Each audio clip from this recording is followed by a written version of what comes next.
Gates open, they're up and racing. Echikatsu draws for your lead.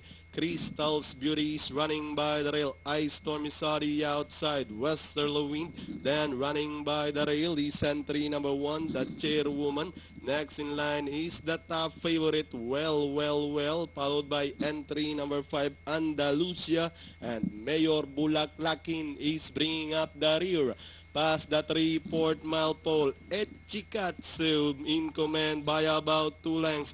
Crystal's Beauty is in second, racing in third. Ice Storm down in fourth is the Chairwoman. Racing in fifth now is the top favorite, Well, Westerly Wind.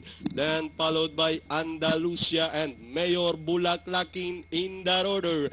Past the last 800, Echikatsu still setting the pace. Crystal's Beauty now moving up by the rail. Down in third, running by the rail is the Chairwoman, and moving up now is the top favorite. And this one is well. Past the last 600. Now we have Crystal's Beauty, the Chairwoman. Well is on the outside, and running in fourth is entry number Echikatsu number 6 as they turn for home.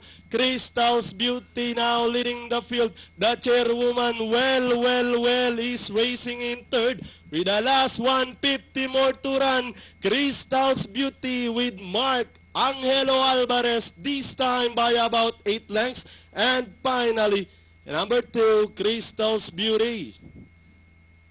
The Chairwoman, well, Ice Storm, Andalusia, Westerly Wind, Echikatsu, and Mayor Bulaklakin comes in last through all the way.